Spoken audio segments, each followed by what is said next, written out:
ਸ਼੍ਰੀ ਅਕਾਲ। ਤੁਸੀਂ ਦੇਖ ਰਹੇ ਹੋ FY ਮੀਡੀਆ। ਮੈਂ ਹਾਂ ਤੁਹਾਡੇ ਨਾਲ ਅਰਸ਼ਦੀਪ। ਤੁਹਾਨੂੰ ਪਤਾ ਹੈ ਕਿ ਕੋਵਿਡ-19 ਕਿਤੇ ਨਹੀਂ ਗਿਆ। ਕੋਵਿਡ-19 ਇੱਥੇ ਹੀ ਹੈਗਾ ਆ ਜਿੰਨਾ ਚਿਰ ਉਹਦੀ ਵੈਕਸੀਨ ਨਹੀਂ ਆਉਂਦੀ। ਕੋਵਿਡ-19 ਨੂੰ ਲੈ ਕੇ ਕੀ ਕੁਝ ਹੋ ਰਿਹਾ ਹੈ, ਕਿੰਨੇ ਕੇਸ ਵੱਧ ਰਹੇ ਨੇ, ਕੀ ਅਸੀਂ ਆਲਰੇਡੀ ਦੂਜੀ ਵੇਵ 'ਚ ਆ ਗਏ ਹਾਂ? ਕਿਉਂਕਿ ਜੇ ਅਸੀਂ ਪ੍ਰਧਾਨ ਮੰਤਰੀ ਦੀ ਸੁਣੀਏ ਤਾਂ ਉਹ ਵੀ ਕਹਿ ਰਹੇ ਨੇ ਕਿ ਅਸੀਂ ਆਲਰੇਡੀ ਦੇਖ ਰਹੇ ਹਾਂ 4 ਵੱਡੀਆਂ ਪ੍ਰੋਵਿੰਸਿਸ ਦੇ ਵਿੱਚ ਕਿ ਇੱਥੇ ਕੋਵਿਡ-19 ਦੀ ਦੂਜੀ ਵੇਵ ਆ ਗਈ ਆ। ਓਨਟੇਰੀਓ ਦਾ ਸੁਣੀਏ ਤਾਂ ਉਹ ਵੀ ਕਹਿ ਰਹੇ ਨੇ ਕਿ ਅਸੀਂ ਦੂਜੀ ਵੇਵ ਦੀ ਸ਼ੁਰੂਆਤ ਦੇ ਵਿੱਚ ਹਾਂ ਤੇ ਦੂਜੀ ਵੇਵ ਖਤਰਨਾਕ ਹੋਏਗੀ। ਕਿੰਨੀ ਕੁ ਖਤਰਨਾਕ ਹੋਏਗੀ, ਕਰੋਨਾ ਵਾਇਰਸ ਨੂੰ ਲੈ ਕੇ ਕੀ ਕੁਝ ਕੀਤਾ ਜਾ ਰਿਹਾ ਹੈ, ਰੈਪਿਡ ਟੈਸਟ ਜਿਹੜੇ ਅਨਾਉਂਸ ਕੀਤੇ ਗਏ ਨੇ ਹੈਲਥ ਕੈਨੇਡਾ ਵੱਲੋਂ, ਕੀ ਨੇ ਉਹ ਟੈਸਟ, ਕਿਸ ਤਰ੍ਹਾਂ ਕੰਮ ਕਰਨਗੇ, ਇਸ ਸਭ ਬਾਰੇ ਗੱਲਬਾਤ ਕਰਾਂਗੇ। ਅੱਜ ਮੇਰੇ ਨਾਲ ਵਰਚੁਅਲ ਤੌਰ ਦੇ ਉੱਤੇ ਗੱਲਬਾਤ ਕਰਨਗੇ ਡਾਕਟਰ ਪ੍ਰਗਟ ਸਿੰਘ ਪੁਰਜੀ। ਆਓ ਉਹਨਾਂ ਦਾ ਸਵਾਗਤ ਕਰਦੇ ਹਾਂ ਤੇ ਉਹਨਾਂ ਦੇ ਨਾਲ ਗੱਲਬਾਤ ਕਰਦੇ ਹਾਂ। ਡਾਕਟਰ ਪੁਰਜੀ, ਸਵਾਗਤ ਹੈ ਜੀ ਤੁਹਾਡਾ। बहुत बहुत धन्यवाद अर्शदीप ते सारे देखने वालियां नु सत श्री अकाल, नमस्ते, सलाम वालेकुम, वाहिगुरु जी का खालसा, वाहिगुरु जी की फतेह। ਡਾਕਟਰ ਪੁਰਜੀ, ਸਭ ਤੋਂ ਪਹਿਲਾਂ ਇੱਕ ਵਾਰ ਫਿਰ ਤੋਂ ਤੁਹਾਡਾ ਧੰਨਵਾਦ ਕਰਦੇ ਹਾਂ ਕਿ ਹਰ ਹਫਤੇ ਤੁਸੀਂ ਅਪਡੇਟ ਸਾਨੂੰ ਦਿੰਦੇ ਹੋ, ਚਾਹੇ ਉਹ ਕਰੋਨਾ ਵਾਇਰਸ ਨੂੰ ਲੈ ਕੇ ਹੈ, ਚਾਹੇ ਹੋਰ ਹੈਲਥ ਡਿਸੀਜ਼ਸ ਨੂੰ ਲੈ ਕੇ ਹੈ, ਤੇ ਟਾਈਮ ਟੂ ਟਾਈਮ ਕਰਦੇ ਹੋ। Thank you so much. मेरा ये फर्ज हैगा, मेरी एक ड्यूटी हैगी आ, मैं सेवा भावना दे नाल करदा। ਇਹ ਤੋਂ ਤੁਸੀਂ ਮੈਨੂੰ ਕੋਈ ਪੈਸੇ ਨਹੀਂ ਦਿੰਦੇ, ਲੇਕਿਨ ਮੇਰਾ ਕੀ ਕਰਦਾ ਵੀ ਮੈਂ ਸੇਵਾ ਕਰੀ ਜਾਉਂ, ਕਿਉਂਕਿ ਮੇਰਾ ਫਾਈਨਲ ਜਿਹੜਾ ਡੈਸਟੀਨੇਸ਼ਨ ਹੁੰਦਾ ਨਾ ਉਹ ਹੈਗਾ ਸੇਵਾ ਕਰਤ ਹੋਏ ਨਹਿਕਾਮੀ ਤਿਸਕੋ ਹੋਤ ਪ੍ਰਾਪਤ ਸੁਆਮੀ। ਸੋ ਮੇਰੀ ਸੁਆਮੀ ਦੀ ਪ੍ਰਾਪਤੀ ਦੀ ਇਹ ਮੰਜ਼ਿਲ ਹੈਗੀ ਆ ਔਰ ਮਾਲਕ ਆਪ ਕਿਰਪਾ ਕਰੇ ਵੀ ਮੈਨੂੰ ਉਹ ਮੰਜ਼ਿਲ ਮਿਲ ਜਾਏ। ਜੀ ਡਾਕਟਰ ਪੁਰਜੀ, ਜਿਵੇਂ ਮੈਂ ਕਰੋਨਾ ਵਾਇਰਸ ਦੀ ਗੱਲ ਕੀਤੀ ਹੈ ਕਿ ਕੋਵਿਡ ਦੇ ਕੇਸ ਵੱਧਦੇ ਜਾ ਰਹੇ ਨੇ, ਲਗਾਤਾਰ ਵੱਧਦੇ ਜਾ ਰਹੇ ਨੇ, ਪਹਿਲਾ ਕੁਐਸਚਨ ਇਹ ਹੈ ਕਿ ਅਸੀਂ ਦੂਜੀ ਵੇਵ 'ਚ ਆ ਗਏ ਹਾਂ ਆਲਰੇਡੀ? ਬਿਲਕੁਲ, ਦੂਜੀ ਵੇਵ ਦੇ ਵਿੱਚ ਅਸੀਂ ਸ਼ਮੂਲੀਅਤ ਕਰ ਲਿੱਤੀ ਹੈ। ਲਗਾਤਾਰ 4 ਜਿਹੜੇ ਪ੍ਰੋਵਿੰਸ ਹੈ ਉਹਦੇ ਵਿੱਚ ਤੇ ਕੇਸਿਸ ਬਹੁਤ ਵੱਡੀ ਮਾਤਰਾ 'ਚ ਵੱਧ ਰਹੇ। ਮੇਰੀ ਮੁਰਾਦ ਓਨਟਾਰੀਓ, ਕਿਊਬੈਕ, ਬ੍ਰਿਟਿਸ਼ ਕੋਲੰਬੀਆ ਤੇ ਅਲਬਰਟਾ। ਬਟ ਦੂਜੇ ਪ੍ਰੋਵਿੰਸ 'ਚ ਵੀ ਥੋੜੇ ਵਧਣੇ ਸ਼ੁਰੂ ਹੋਏ। ਕੈਨੇਡਾ ਦੇ ਵਿੱਚ ਹੁਣ ਅਮੂਮਨ 1000 ਕੇਸ ਰੋਜ਼ ਹੋ ਜਾਂਦਾ ਔਰ ਇਹ ਕੋਈ ਅਤਕਤ ਨਹੀਂ ਹੋਏਗੀ। ਜਿਹੜਾ ਓਨਟਾਰੀਓ ਦਾ ਮਾਡਲ ਹੈ ਉਹ ਪ੍ਰੈਡਿਕਟ ਕਰ ਰਿਹਾ ਵੀ ਓਨਟਾਰੀਓ ਇਟਸੈਲਫ 'ਚ 1000 ਕੇਸ ਐਵਰੀ ਡੇ ਹੋਣ ਦੀ ਸੰਭਾਵਨਾ ਹੈਗੀ ਆ। ਹੁਣ BC ਦੇ ਵਿੱਚ ਕਰੀਬਨ ਅਸੀਂ ਬਹੁਤ ਵਧੀਆ ਪਾਸੇ ਚਲੇ ਗਏ ਸੀ। ਕਰੀਬਨ ਮਹੀਨੇ ਸਵਾ ਮਹੀਨੇ ਤੋਂ ਸਾਡੇ ਨੰਬਰ ਵੱਧ ਰਿਹਾ, ਲੇਕਿਨ ਹੁਣ ਪਿਛਲੇ ਕੁਝ ਇੱਕ ਦਿਨਾਂ ਤੋਂ ਫਿਰ ਗ੍ਰਾਫ ਥੋੜਾ ਜਿਹਾ ਸਟ੍ਰੇਟ ਹੋ ਰਿਹਾ, ਉੱਪਰ ਨੂੰ ਨਹੀਂ ਜਾ ਰਿਹਾ, ਸਟ੍ਰੇਟ ਹੋ ਰਿਹਾ। ਹੋ ਸਕਦਾ ਵੀ ਅਸੀਂ ਥੱਲੇ ਨੂੰ ਲੱਕਣ 'ਚ ਕਾਮਯਾਬ ਹੋਈਏ, ਜਿਹਦਾ ਮੇਰੀ ਮੇਨ ਮੁਰਾਦ ਹੈ ਵੀ ਅਸੀਂ ਫਿਜ਼ੀਕਲ ਡਿਸਟੈਂਸ ਰੱਖੀਏ।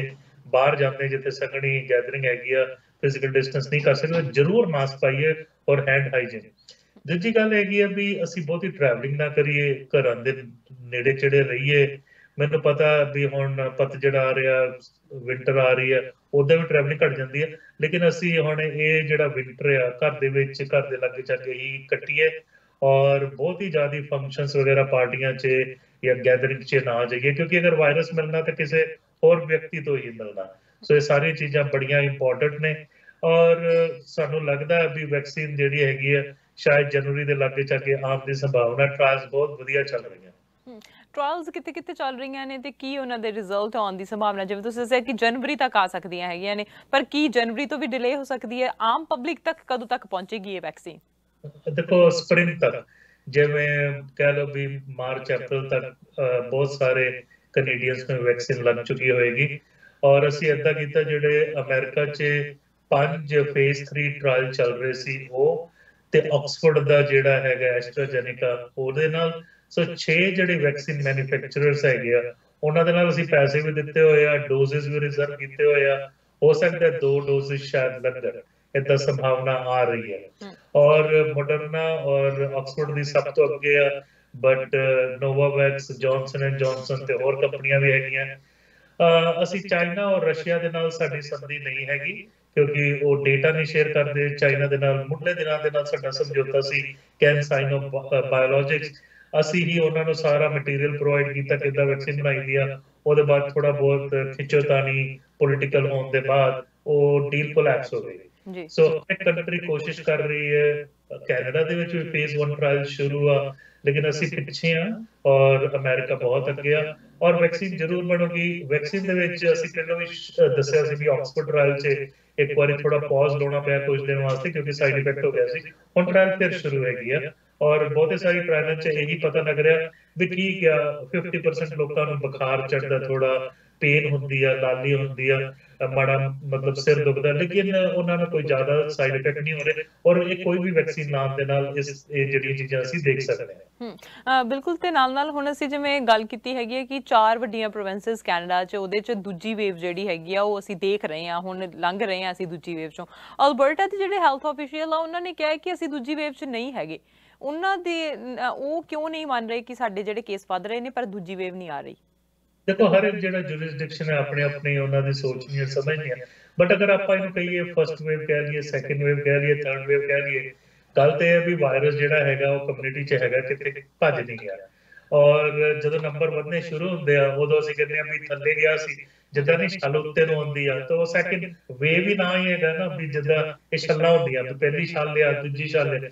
और ये तुहानूं पता भी जिहड़े पैंडेमिक इन्फैक्शन होंदे आ उन्हां दे विच मल्टीपल वेव्स होंदी है। जिहड़े स्पैनिश फ्लू ਅੱਜ ਤੋਂ 100 ਸਾਲ ਪਹਿਲਾਂ ਹੋਇਆ ਉਹਦੇ ਵਿੱਚ ਸਿਮਿਲਰ ਪੈਟਰਨ ਸੀ, ਤੇ ਸੈਕਿੰਡ ਉਹਨਾਂ ਦੀ ਜਿਹੜੀ ਵੇਵ ਆ ਉਹ ਜ਼ਿਆਦਾ ਘਾਤਕ ਹੋਈ ਪਹਿਲੀ ਵੇਵ ਨਾਲੋਂ ਵੀ, ਕਿਉਂਕਿ ਹੁਣ ਸਿਆਲ ਆ ਰਹੇ, ਸਿਆਲ 'ਚ ਵਾਇਰਸ ਜਿਹੜਾ ਹੈਗਾ, ਠੀਕ ਹੈ ਕੋਵਿਡ ਹੈਗਾ ਨਾਲ ਫਲੂ ਦਾ ਵਾਇਰਸ ਵੀ ਹੈਗਾ ਇਨਫਲੂਐਂਜ਼ਾ, ਅਗਰ ਉਹ ਹੋਇਆ ਤੇ ਕੋਵਿਡ ਹੋ ਗਿਆ ਤੇ ਡਬਲ ਜਿਵੇਂ ਤੁਹਾਨੂੰ ਕੀ ਕਹਿੰਦੇ ਤੁਹਾਡੇ ਇਮਿਊਨ ਸਿਸਟਮ ਨੂੰ ਦੋਹਰੀ ਤਾਕਤ ਦੇ ਨਾਲ ਫਾਈਟ ਕਰਨਾ ਪੈਣਾ ਦੋ ਵਾਇਰਸ ਨੂੰ, ਹੋ ਸਕਦਾ ਵੀ ਤੁਹਾਨੂੰ ਢਾਹ ਵੀ ਸਕੇ। ਸੋ ਇਸ ਲਈ ਜਿਹੜਾ ਹੈਗਾ ਇਸ ਸਾਲ ਅਸੀਂ ਸਾਰਿਆਂ ਨੂੰ ਹੱਥ ਜੋੜ ਕੇ ਬੇਨਤੀ ਕਰਾਂਗੇ ਕਿ ਫਲੂ ਸ਼ਾਟ ਜ਼ਰੂਰ ਲਾਓ, ਐਟਲੀਸਟ ਫਲੂ ਚ ਤਾਂ ਬਚੀਏ, ਜਿਸ ਚੀਜ਼ ਦੀ ਵੈਕਸੀਨ ਅਵੇਲੇਬਲ ਆ ਉਸ ਚੀਜ਼ ਤੋਂ ਤੇ ਆਪਾਂ ਬਚੀਏ। ਜਿਹੜਾ ਰੈਗੂਲਰ ਇਨਫਲੂਐਂਜ਼ਾ ਹੈਗਾ ਜਦ ਕੋਵਿਡ ਦੇ ਆਉਗੇ ਉਦੋਂ ਵੀ ਇਨਫੋਰਮੇਸ਼ਨ ਤੁਹਾਡੇ ਮੀਡੀਆ ਰਾਹੀਂ ਸ਼ੇਅਰ ਕਰਾਂਗੇ, ਲੇਕਿਨ ਫਲੂ ਸ਼ਾਟ ਆਉਣ ਵਾਲੇ 1-2 ਹਫ਼ਤੇ 'ਚ फर्स्ट वीक ऑफ अक्टूबर मेरे ख्याल ਨਾਲ ਆ ਜਾਣੇ ਚਾਹੀਦੇ ਜਾਂ ਸੈਕੰਡ ਵੀਕ, ਤੇ ਜਰੂਰ ਹੋਕਾ ਦਿਓ ਔਰ ਸਾਰਿਆਂ ਨੂੰ ਆਪਾਂ ਐਜੂਕੇਟ ਕਰਾਂਗੇ ਵੀ ਫਲੂ ਸ਼ਾਟ ਜ਼ਰੂਰ ਲਾਇਆ ਜਾਏ। ਜੀ, ਕੋਵਿਡ ਦੀ ਜਿਹੜੀ ਵੈਕਸੀਨ ਹੈਗੀ ਆ ਉਹ ਤਾਂ ਜਦੋਂ ਆਊਗੀ, ਪਰ ਹੁਣ ਜਦੋਂ ਸੈਕੰਡ ਵੇਵ ਦੀ ਗੱਲ ਹੋ ਰਹੀ ਹੈ ਜਾਂ ਕੇਸ ਵਧਣ ਦੀ ਗੱਲ ਹੋ ਰਹੀ ਹੈ,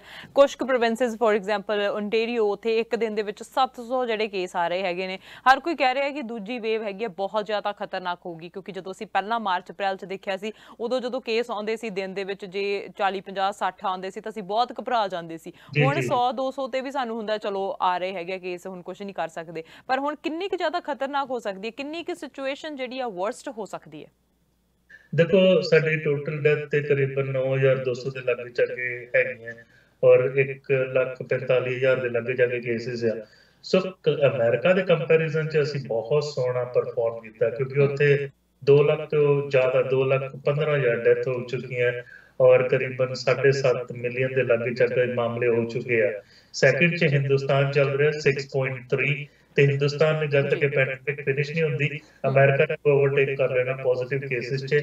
ਡੈਥ ਉੱਥੇ ਵੀ 1 ਲੱਖ ਦੇ ਲਾਗੇ ਚੱਕੇ ਬਿਲਕੁਲ ਅੱਪੜ ਚੁੱਕੀ ਹੈ, 98 ਤੇ 99,000 ਹਿੰਦੁਸਤਾਨ ਦੇ ਵਿੱਚ। ਦੂਜੀ ਗੱਲ ਕੀ ਹੁੰਦੀ ਹੈ ਵੀ ਜਿਹੜਾ ਵਾਇਰਸ ਹੈ ਪਹਿਲਾਂ ਮੁੱਢਲੇ ਜਿਹੜੀ ਸਾਡੀ ਵੇਵ ਸੀ ਉਹ ਜ਼ਿਆਦਾ ਰੈਸੀਡੈਂਸ਼ੀਅਲ ਕੇਅਰ ਹੋਮ 'ਚ ਸੀ, ਜ਼ਿਆਦਾ ਬਜ਼ੁਰਗਾਂ 'ਚ ਸੀ। ਹੁਣ ਵਾਇਰਸ ਤਾਂ ਯੰਗ ਐਡਲਟਸ ਦੇ ਵਿੱਚ ਵੀ ਹੈਗਾ ਜਿਹੜਾ ਘਰ ਬੈਠੇ ਜਾ ਕੇ ਦੂਜਿਆਂ ਨੂੰ ਇਨਫੈਕਟ ਕਰ ਰਹੇ ਆ। ਸੋ ਇਹ ਜਿਹੜਾ ਹੈਗਾ ਪ੍ਰੋਬਲਮ ਇਹ ਹੈਗੀ ਹੈ ਵੀ ਲੋਕਡਾਊਨ ਪਹਿਲਾਂ ਅਸੀਂ ਕੀਤਾ ਸੀ ਉਹਦੇ ਨਾਲ ਕਾਫੀ ਸਕਸੈਸ ਮਿਲੀ, ਲੇਕਿਨ ਜ਼ਿੰਦਗੀ ਲੋਕਡਾਊਨ ਦੇ ਵਿੱਚ ਨਹੀਂ ਬਿਤਾਈ ਜਾ ਸਕਦੀ। ਤੁਹਾਨੂੰ ਕੰਮਾਂ ਕਾਰਾਂ 'ਚ ਵੀ ਜਾਣਾ, ਬੱਚਿਆਂ ਨੂੰ ਸਕੂਲ 'ਚ ਵੀ ਜਾਣਾ, ਸੋ ਥੋੜਾ ਬਹੁਤ ਰਿਸਕ ਤਾਂ ਹੁੰਦਾ, ਲੇਕਿਨ ਆਪਾਂ ਪਰਹੇਜ਼ ਹੀ ਕਰ ਸਕਦੇ ਹਾਂ ਜਦ ਤੱਕ ਵੈਕਸੀਨ ਨਹੀਂ ਆਉਂਦੀ। ਔਰ ਸਾਨੂੰ ਸਬਰ ਰਹਿਣਾ ਚਾਹੀਦਾ। ਮੇਰਾ ਸੁਭਾਅ ਤੁਹਾਨੂੰ ਇਫੈਕਟ ਕਰੂਗਾ, ਤੁਹਾਡਾ ਸੁਭਾਅ ਮੈਨੂੰ ਇਫੈਕਟ ਕਰੂਗਾ। ਸੋ ਅੱਛੇ ਗੁੱਡ ਸਿਟੀਜ਼ਨ ਬਣ ਕਰੀਏ। ਕੱਲ ਹੀ ਮੈਂ ਇੱਕ ਸ਼ੇਅਰ ਕੀਤੀ ਸੀ ਵੀਡੀਓ ਵੀ ਸਾਰੇ ਹੀ ਕੰਟਰੀਜ਼ ਦੇ ਵਿੱਚੋਂ ਕੈਨੇਡਾ ਸਭ ਤੋਂ ਐਜੂਕੇਟਿਡ ਕੰਟਰੀ ਹੈਗਾ, ਨੰਬਰ 1 'ਚ, ਜਿੱਥੇ ਲੋਕਾਂ ਕੋਲ ਡਿਗਰੀਆਂ ਹੈਗੀਆਂ, ਵੱਡੇ ਅਹੁਦੇ ਆ, ਵੱਡੀ ਟ੍ਰੇਨਿੰਗ ਹੈਗੀ ਆ। ਸੋ ਕਿਉਂ ਨਾ ਆਪਾਂ ਆਪਣਾ ਜਿਹੜਾ ਦਿਮਾਗ ਦਾ ਜਿਹੜਾ ਇੰਟੈਲੈਕਟ ਆ ਉਹ ਅਪਣਾਈਏ ਔਰ ਜਿਹੜਾ ਸੈਂਟਰ ਫॉर ਡਿਜ਼ੀਜ਼ ਕੰਟਰੋਲ ਕਹਿੰਦਾ ਸਾਡੇ ਡੀਸੀ ਤੇ ਡਾਕਟਰ ਬੋਨੀ ਹੈਨਰੀ ਜਾਂ ਫੈਡਰਲੀ ਡਾਕਟਰ ਤਰੀਸਾ ਟੈਮ ਉਹਨੂੰ ਫੋਲੋ ਕਰੀਏ ਔਰ ਚੰਗੀ ਤਰ੍ਹਾਂ ਫੋਲੋ ਕਰੀਏ। ਜੀ ਬਿਲਕੁਲ। ਤੇ ਨਾਲ ਹੁਣ ਜਦੋਂ ਕੈਨੇਡਾ ਦੇ ਵੱਲੋਂ ਰੈਪਿਡ ਟੈਸਟਿੰਗ ਦੀ ਗੱਲ ਆਉਂਦੀ ਹੈਗੀ ਹੈ ਤਾਂ ਪਹਿਲਾਂ ਹੈਲਥ ਕੈਨੇਡਾ ਵੱਲੋਂ ਅਪਰੂਵ ਨਹੀਂ ਕੀਤਾ ਜਾ ਰਿਹਾ ਸੀ। ਹਰ ਕੋਈ ਕਹਿ ਰਿਹਾ ਸੀ ਕਿ ਹੈਲਥ ਕੈਨੇਡਾ ਅਪਰੂਵ ਕਰੇ ਤਾਂ ਅਸੀਂ ਇੱਥੇ ਸਿਸਟਮ ਨੂੰ ਇੰਪਲੀਮੈਂਟ ਕਰੀਏ, ਪਰ ਹੁਣ ਜਦੋਂ ਫੈਡਰਲ ਸਰਕਾਰ ਨੇ ਪਹਿਲਾਂ ਅਨਾਊਂਸ ਕੀਤਾ ਤਾਂ ਉਸ ਤੋਂ ਅਗਲੇ ਦਿਨ ਹੀ ਰੈਪਿਡ ਜਿਹੜਾ ਹੈ ਟੈਸਟਿੰਗ ਦੇ ਲਈ ਮਨਜ਼ੂਰੀ ਦਿੱਤੀ ਗਈ ਹੈ ਹੈਲਥ ਕੈਨੇਡਾ ਦੇ ਵੱਲੋਂ। ਰੈਪਿਡ ਟੈਸਟਿੰਗ ਹੈ ਕੀ ਤੇ ਮਨਜ਼ੂਰੀ ਕਿਉਂ ਨਹੀਂ ਦਿੱਤੀ ਗਈ ਸੀ ਪਹਿਲਾਂ? ਤੁਹਾਨੂੰ ਕੁਝ ਇਹਦੇ ਬਾਰੇ ਐਕਸਪਲੇਨੇਸ਼ਨ ਜੇ ਦੇ ਸਕਦੇ ਹੋ ਤਾਂ। जी मैं बहुत हफ्ते 10 दिन तो दुहाई पाई हुई सी रैपिड टेस्टिंग लेके आओ, रैपिड टेस्टिंग लेके आओ। और टेस्टिंग ਜਿਹੜੀ WHO ਨੇ 133 ਕੰਟਰੀਜ਼ ਦੇ ਵਿੱਚ $5 ਦੇ ਜਿੱਦਾਂ ਪ੍ਰੈਗਨੈਂਸੀ ਟੈਸਟ ਨਹੀਂ ਹੁੰਦਾ, ਕਿਟ ਹੁੰਦਾ, ਉਹਦੇ ਵਿੱਚ ਈਜ਼ਲੀ ਸੈਂਪਲ ਪਾ ਕੇ ਕੀਤਾ ਜਾ ਸਕਦਾ, ਲੇਕਿਨ ਉਹ ਫਿਰ ਗਰੀਬ ਮੁਲਕਾਂ ਵਾਸਤੇ ਮੈਂ ਰਿਜ਼ਰਵ ਕੀਤਾ ਸੀ ਵੀ ਕਰੀਬਨ $5 ਦੇ ਵਿੱਚ ਟੈਸਟ ਹੋ ਜਾਏ। ਕਿਉਂਕਿ ਜਿਹੜਾ ਹੁੰਦਾ ਟੈਸਟ ਹੈਗਾ ਸਾਡੀ ਗਵਰਨਮੈਂਟ ਨੂੰ $100 ਦਾ ਖਰਚਾ ਪੈਂਦਾ, ਜਿਹੜਾ PCR ਦਾ ਟੈਸਟ ਹੈਗਾ। ਉਹ ਟੈਸਟ ਨੱਕ ਦੇ ਵਿੱਚ ਪਿੱਛੇ ਤੁੰਬਾ ਪਾ ਕੇ ਲੈਣਾ, ਫਿਰ ਭੇਜਣਾ, 36 ਘੰਟੇ ਬਾਅਦ ਰਿਪੋਰਟ ਹੁੰਦੀ ਆ, 36 ਘੰਟੇ ਤੱਕ ਨੀਂਦ ਨਹੀਂ ਆਉਂਦੀ, ਨਾ ਉਸ ਵਿਅਕਤੀ ਨੂੰ ਨੀਂਦ ਆਉਂਦੀ ਆ, ਨਾ ਉਹਦੀ ਫੈਮਿਲੀ ਨੂੰ ਨੀਂਦ ਆਉਂਦੀ ਆ, ਹਾਏ ਉਹਨੂੰ ਹੋ ਗਿਆ ਸਾਡਾ ਕੀ ਬਣੂਗਾ, ਐਕਸੈਕਟਰਾ ਜੀ। ਸੋ ਅਮਰੀਕਾ ਦੇ ਵਿੱਚ ਜਿਹੜੇ ਐਬਟ ਲੈਬੋਰੇਟਰੀ ਹੈਗੀ ਆ, ਉਹਨਾਂ ਨੇ ਰੈਪਿਡ ਡਾਇਗਨੋਸਿਸ ਦੀ ਨਾ ਮਸ਼ੀਨ ਬਣਾਈ ਸੀ, ਉਹਦਾ ਨਾਮ ਹੈਗਾ ID Now, ਔਰ ਤੁਸੀਂ CBC ਦੇ ਵੈਬਸਾਈਟ 'ਚ ਵੀ ਦੇਖ ਸਕਦੇ ਹੋ, ਸ਼ੇਅਰ ਕੀਤੀ ਗਈ ਮਸ਼ੀਨ। ਉਹਦੇ 'ਚ ਐਗਜ਼ੈਕਟਲੀ ਤੁਹਾਡੇ ਗਲੇ ਤੋਂ ਜਾਂ ਨੱਕ ਤੋਂ ਸੈਂਪਲ ਹੋਣਾ, ਔਰ 15 ਮਿੰਟ ਦੇ ਵਿੱਚ ਉਹ ਦੱਸ ਦੂਗਾ ਵੀ ਕੋਵਿਡ ਹੈ ਕਿ ਨਹੀਂ ਹੈ। ਹੁਣ ਇਹਦੀ ਥੋੜੀ ਜੀ ਮੈਂ ਦੱਸਣਾ ਚਾਹੁੰਦਾ ਵੀ ਜਿਹੜਾ ਨੱਕ ਦਾ ਟੈਸਟ ਹੈ ਉਹ 98% ਰਿਲਾਇਬਲ ਹੈ, ਜਿਹੜਾ ਐਬਟ ਲੈਬੋਰੇਟਰੀ ਦਾ ਉਹ 96% ਹੈ, 2% ਘੱਟ ਹੈ, ਲੇਕਿਨ ਕਦੀ ਕਦੀ ਓਵਰ ਡਾਇਗਨੋਸ ਕਰਦਾ। ਜਿੱਦਾਂ ਮੈਨੂੰ ਕੋਵਿਡ ਨਹੀਂ ਹੈ, ਸ਼ਾਇਦ ਕਹਿ ਦੂਗਾ ਮੈਨੂੰ ਕੋਵਿਡ ਹੈ, ਲੇਕਿਨ ਤੁਸੀਂ ਦੇਖੋ ਇਹ ਅੰਡਰ ਡਾਇਗਨੋਸਿਸ ਨਹੀਂ ਕਰਦਾ। ਅਗਰ ਮੈਨੂੰ ਕੋਵਿਡ ਹੈਗਾ ਤੇ ਇਹ ਹਮੇਸ਼ਾ ਪੋਜ਼ਿਟਿਵ ਹੀ ਦੱਸੂਗਾ, ਅਗਰ ਮੈਨੂੰ ਕੋਵਿਡ ਨਹੀਂ ਹੈਗਾ ਕਦੀ ਕਦੀ ਰੇਅਰਲੀ ਇਹ ਪੋਜ਼ਿਟਿਵ ਦੱਸੂਗਾ। ਸੋ ਇਸ ਲਈ ਅਸੀਂ ਪ੍ਰੀਕਾਸ਼ਨਸ ਤਾਂ ਲੈਣੇ ਸ਼ੁਰੂ ਕਰ ਦੇਵਾਂਗੇ। ਸੋ ਨੈਗੇਟਿਵ ਨਹੀਂ ਦੱਸਣਾ ਚਾਹੀਦਾ। ਅਗਰ ਮੈਨੂੰ ਕੋਵਿਡ ਹੈਗਾ ਔਰ ਟੈਸਟ ਨੈਗੇਟਿਵ ਦੱਸ ਰਿਹਾ, ਫਿਰ ਤਾਂ ਮੈਂ ਸਪਰੈਡ ਕਰੀ ਜਾਊਂਗਾ ਸਾਰਿਆਂ ਨੂੰ, ਰਾਈਟ। ਸੋ ਇਸ ਗੱਲੋਂ ਇਹ ਜਿਹੜਾ ਐਬਟ ਦਾ ਟੈਸਟ ਆ ਕਾਫੀ ਚੰਗਾ ਹੈ ਵੀ ਜਦੋਂ ਤੁਹਾਨੂੰ ਕੋਵਿਡ ਹੈਗਾ ਤੇ ਹਮੇਸ਼ਾ ਦੱਸੂਗਾ। ਕਦੇ ਕਦੇ ਤੁਸੀਂ ਨੈਗੇਟਿਵ ਹੋ ਤਾਂ ਰੇਅਰਲੀ 1 in 1 million ਇਹ ਟੈਸਟ ਪੋਜ਼ਿਟਿਵ ਕਹਿ ਸਕਦਾ, ਬਟ ਅਗਰ 1 in 1 million ਕਹੀਏ ਤਾਂ ਬਹੁਤ ਥੋੜਾ ਨੰਬਰ ਹੁੰਦਾ। ਸੋ ਇਸ ਲਈ ਇਹਦੀ ਸੈਂਸਿਟੀਵਿਟੀ, ਇਹਦੀ ਜਿਹੜੀ ਕੈਲੀਬ੍ਰੇਸ਼ਨ ਆ ਉਹ ਕਰਨੀ ਸੀ। $7.9 ਮਿਲੀਅਨ ਸਾਡੇ ਜਿਹੜੇ ਪ੍ਰੋਕਿਊਰਮੈਂਟ ਮਿਨਿਸਟਰ ਹੈਗੇ ਆ ਅਨੀਤਾ ਸ਼ਰਮਾ ਜੀ, ਉਹਨਾਂ ਨੇ ਅਨੀਤਾ ਆਨੰਦ ਜੀ ਸੌਰੀ, ਉਹਨਾਂ ਨੇ ਇਹਦੇ ਉੱਤੇ ਦਿੱਤੇ ਆ। ਐਕਚੁਅਲੀ ਪੈਸੇ ਕੱਲ੍ਹ ਦੀ ਗੱਲ ਹੋ ਰਹੀ ਸੀ ਤੇ ਅੱਜ ਕਹਿ ਟੈਸਟ ਆ ਗਿਆ, ਔਰ ਮੇਰੇ ਨਾਲ ਗੱਲਬਾਤ ਤੇ ਚੱਲ ਰਹੀ ਸੀ। ਅਮਰੀਕਾ ਦੇ ਜਿਹੜੀ ਐਪਲ ਕੰਪਨੀ ਨੇ ਇਹ ਮਸ਼ੀਨਾਂ ਜਿਹੜੀਆਂ ਹੈਗੀਆਂ ਲਗਭਗ ਸਾਰੇ ਸਟੇਟਸ ਨੂੰ ਦਿੱਤੀਆਂ, ਔਰ ਸਾਰੇ ਪਾਸੇ ਉਹਨਾਂ ਦੀ ਕਿਟਸ ਜਿਹੜੀ ਹੈਗੀ ਚੱਲ ਰਹੀ ਹੈ ਔਰ ਅੱਛੀ ਤਰ੍ਹਾਂ ਯੂਜ਼ ਹੋ ਰਹੀ ਹੈ। ਇਹਦਾ ਬੈਨੀਫਿਟ ਇਹ ਹੋਣਾ, ਹੁਣ ਤੁਸੀਂ ਜਾਂਦੇ ਹੋ ਹਸਪੀਟਲ, ਉੱਥੇ ਲਾਈਨ ਅਪ ਪਾਰਕਿੰਗ ਲਾਓ, ਤੁਸੀਂ ਜਾਓ, ਫਿਰ ਟੈਸਟਿੰਗ ਹੋਊਗਾ, ਫਿਰ ਤੁਹਾਨੂੰ ਰਿਜ਼ਲਟ 36 ਘੰਟੇ ਬਾਅਦ ਦਿੱਤਾ ਜਾਊਗਾ, ਜਾਂ ਫਿਰ ਕੋਈ ਟੈਸਟਿੰਗ ਸੈਂਟਰ ਵੀ ਹੈਗਾ ਸੈਟਅਪ 'ਚ। ਆਹ ਛੋਟੀ ਜਿਹੀ ਮਸ਼ੀਨ ਜਿਹੜੀ ਹੈਗੀ ਆ, ਇਹ ਫਾਰਮਾਸਿਸਟ ਨੂੰ ਵੀ ਟ੍ਰੇਨ ਕੀਤਾ ਜਾ ਸਕਦਾ, ਵਾਕ-ਇਨ ਕਲੀਨਿਕ, ਡਾਕਟਰ ਦੇ ਆਫਿਸ, 에ਅਰਪੋਰਟ ਜਾਂ ਇਵਨ ਸਕੂਲ ਦੇ ਜਿਹੜੇ ਕਸਟੋਡੀਅਨ, ਕਿਉਂਕਿ ਮਸ਼ੀਨ ਤਾਂ ਬਹੁਤ ਸਿੰਪਲ ਹੈ, ਖਾਲੀ ਸਟੈਪ ਬਾय ਸਟੈਪ ਦੱਸਣਾ ਵੀ ਕਰਨਾ ਕੀ ਆ। ਸੋ ਈਜ਼ ਹੋ ਜਾਏਗਾ ਇਵਨ 에ਅਰਪੋਰਟ ਦੇ ਉੱਤੇ। ਸੋ ਇਹ ਜਿਹੜਾ ਹੈਗਾ ਟੈਸਟਿੰਗ ਕਿਤੇ ਵੀ ਹੋ ਸਕਦਾ, ਕਿਉਂਕਿ ਹੁਣ ਇੱਕ ਇਸ਼ੂ ਵੱਡਾ ਇਹ ਹੈਗਾ ਵੀ ਬਹੁਤ ਲੋਕੀ ਕਹਿੰਦੇ ਕਿ ਅਸੀਂ ਟੈਸਟ ਕਰਾਉਣਾ, ਲੇਕਿਨ ਉਹ ਜਾਂਦੇ ਨਹੀਂ ਆ ਕਿਉਂਕਿ ਲਾਈਨ ਬਹੁਤ ਹੈਗੀ ਹੈ, ਪੂਰੀ ਦਿਹਾੜੀ ਖਰਾਬ ਹੁੰਦੀ ਆ। ਬਾਹਰ ਵੈਦਰ 'ਚ ਅਗਰ ਮੀਂਹ ਪੈ ਰਿਹਾ ਹੈ ਨਾ, ਮੇਰੇ ਵਰਗਾ ਬੰਦਾ ਚੱਕਰ ਨਹੀਂ ਲੈ ਕੇ ਗਿਆ ਤੇ ਉਹਦੇ ਅੱਗੇ 6-8 ਬੰਦੇ ਆ ਤੇ ਉਹ ਤੁਹਾਨੂੰ ਬਾਹਰ ਹੀ ਕਰਾਉਣਾ ਪਊਗਾ 6 ਫੁੱਟ ਦੀ ਦੂਰੀ ਤੇ। ਸੋ ਇਹ ਜਿਹੜਾ ਹੈਗਾ ਇਹ ਇੰਪਰੂਵ ਹੋ ਜਾਊਗਾ ਵੀ ਲੋਕੀ ਉਹਨਾਂ ਨਾਲ ਉਹਨਾਂ ਨੂੰ ਪਤਾ 15 ਮਿੰਟ 'ਚ ਸਾਨੂੰ ਡਾਇਗਨੋਸਿਸ ਮਿਲ ਜਾਣਾ। ਇਸ ਜਿਹੜਾ ਹੈਗਾ ਮੇਰੇ ਖਿਆਲ ਨਾਲ ਇੱਕ ਅੱਛਾ ਮੂਵ ਹੈ ਔਰ ਸਹੀ ਦਿਸ਼ਾ 'ਚ ਅਸੀਂ ਜਾ ਰਹੇ ਹਾਂ। ਤਾਂ ਸਾਨੂੰ ਪਤਾ ਲੱਗਣਾ ਚਾਹੀਦਾ ਕਿਉਂਕਿ ਅਸੀਂ ਵਰੀਡ ਹੈ, ਕਿਉਂਕਿ ਸੈਕਟਰ ਜਿਹੜੀ ਹੈਗੀ ਅਸੀਂ ਬਾਰ-ਬਾਰ ਰਹਿ ਰਹੇ ਹਾਂ, ਬਹੁਤ ਜ਼ਿਆਦਾ ਹੋ ਗਈ। ਸੋ ਇਸ ਲਈ ਸਾਨੂੰ ਪ੍ਰੀਪੇਅਰਡ ਰਹਿਣਾ ਚਾਹੀਦਾ ਵੀ ਸਾਡੇ ਕੋਲ ਡਾਇਗਨੋਸਟਿਕ ਵੀ ਜਿਹੜੇ ਹੈਗੇ ਆ ਬਹੁਤ ਈਜ਼ੀ ਔਰ ਫਾਸਟ ਮੈਥਡ ਦੇ ਨਾਲ ਹੋਣ। ਜਿਵੇਂ ਆਪਾਂ ਹੁਣ ਅਸੀਂ ਸ਼ੂਗਰ ਚੈੱਕ ਕਰ ਲਈਦੀ ਹੈ, ਬਲੱਡ ਪ੍ਰੈਸ਼ਰ ਚੈੱਕ ਕਰ ਲਈਦਾ, ਉਸ ਹਿਸਾਬ ਨਾਲ ਬਹੁਤ ਛੇਤੀ ਜਿਹੜਾ ਇਹਦਾ ਟੈਸਟ ਦਾ ਰਿਜ਼ਲਟ ਮਿਲ ਜੂਗਾ। ਕਿਉਂਕਿ ਇਹ ਜਦੋਂ ਅਸੀਂ ਨਾਰਮਲ ਦੀ ਗੱਲ ਕਰਦੇ ਹਾਂ ਤਾਂ ਕਈ ਵਾਰ 1 ਤੋਂ ਜ਼ਿਆਦਾ ਦਿਨ ਦਾ ਸਮਾਂ ਵੀ ਲਗਾ ਦਿੰਦੇ ਆ ਤੁਹਾਡਾ ਟੈਸਟ ਦਾ ਰਿਜ਼ਲਟ ਦੇਣ ਨੂੰ, ਤੇ ਹੁਣ ਜਿਹੜਾ ਰਿਜ਼ਲਟ ਜਿਹੜਾ ਹੈਗਾ 15 ਮਿੰਟਾਂ ਦੇ ਵਿੱਚ ਆ ਜੂਗਾ ਮੇਰੇ ਹਿਸਾਬ ਨਾਲ। ਸੋ ਕਈ ਵਾਰ ਤੁਸੀਂ ਫਾਰਮੇਸੀ 'ਚ ਵੀ ਜਾਂਦੇ ਹੋ, ਅਗਰ ਆਪਣੀ ਪ੍ਰਿਸਕ੍ਰਿਪਸ਼ਨ ਦੋ ਪ੍ਰੋਸੈਸ ਹੁੰਦੇ 10-15 ਮਿੰਟ ਲੱਗ ਜਾਂਦੇ, ਰਾਈਟ। ਸੋ 15 ਮਿੰਟ ਤੱਕ ਅਸੀਂ ਗਿੱਜੇ ਹੋਏ ਹਾਂ। ਈਵਨ ਮੈਂ ਹੁਣੇ ਕੈਲਗਰੀ ਤੋਂ ਅੱਧਾ ਘੰਟਾ ਪੌਣਾ ਘੰਟਾ ਅਸੀਂ ਗਿੱਜੇ ਹੋਏ ਆ ਵੀ ਤੁਸੀਂ ਸਿਕਿਉਰਿਟੀ ਤੋਂ ਜਾਣਾ, ਉਹ ਲੇਜ਼ਰ ਦੇ ਨਾਲ ਤੁਹਾਡਾ ਫੋਰਹੈਡ ਤੇ ਟੈਂਪਰੇਚਰ ਚੈੱਕ ਕਰਦੇ ਆ, ਕੁਐਸਚਨਸ ਬਹੁਤ ਪੁੱਛਦੇ ਆ, ਠੀਕ ਹੈ। ਸੋ 15 ਮਿੰਟ ਜਿਹੜਾ ਟਰਨ ਆਊਟ ਟਾਈਮ ਹੈਗਾ ਉਹ ਗੁੱਡ ਹੈਗਾ ਔਰ ਬਹੁਤ ਈਜ਼ੀਲੀ ਬਹੁਤ ਸਾਰੀ ਜਗ੍ਹਾ 'ਚ ਇਹ ਟੈਸਟ ਕੀਤਾ ਜਾ ਸਕਦਾ ਔਰ ਇਹਦੇ ਸਕਿੱਲਸ ਜਿਹੜੇ ਹੈਗੇ ਬਹੁਤ ਮਿਨੀਮਮ ਹੈ। ਕਿਸੇ ਨੂੰ ਵੀ ਟ੍ਰੇਨਿੰਗ ਦਿੱਤੀ ਜਾ ਸਕਦੀ ਹੈ ਵੀ ਟੈਸਟ ਪਰਫਾਰਮ ਕੀਤਾ ਜਾ ਸਕੇ। ਸੋ ਇਹ ਅੱਛੀ ਗੱਲ ਹੈ, ਅਸੀਂ ਅੱਛੀ ਦਿਸ਼ਾ 'ਚ ਜਾ ਰਹੇ ਹਾਂ। ਮੈਨੂੰ ਲੱਗਦਾ ਵੀ ਆਉਣ ਵਾਲੇ ਟਾਈਮ 'ਚ ਇਸ ਤੋਂ ਵੀ ਹੋਰ ਸੋਫਿਸਟੀਕੇਟਿਡ ਟੈਸਟ ਹੋਣਗੇ ਜਿਹੜੇ ਹੋਰ ਈਜ਼ੀ ਹੋ ਜਾਣਗੇ, ਜਿੱਦਾਂ ਆਪਾਂ ਕਦਾ ਟੈਸਟ ਕਰ ਰਹੇ ਸੀ ਨਾ, ਇਹ ਅਜੇ ਵੀ ਗਰਗਲ ਟੈਸਟ ਹੋ ਰਹੇ ਸੀ, ਗਲੇ ਤੋਂ ਨੱਕ ਤੋਂ ਸਵਾਬ ਲੈਣਾ। ਹੁਣ ਬੱਚੇ ਆ ਉਹ ਬਹੁਤ ਡਰਦੇ ਨੱਕ 'ਚ ਸਵਾਬ ਪਾਉਣ ਨੂੰ ਜਾਂ ਗਲੇ 'ਚ ਰੋਣ ਲੱਗ ਪੈਂਦੇ। ਅਸੀਂ ਵੀ ਕਈ ਵਾਰ ਸਵਾਬ ਲੈਣਾ ਹੋਵੇ, ਕੋਈ ਥਰੋਟ 'ਚ ਇਨਫੈਕਸ਼ਨ ਸਾਨੂੰ ਪਤਾ, ਸੋ ਹੈਗਾ ਬਹੁਤ ਈਜ਼ੀ ਹੈ।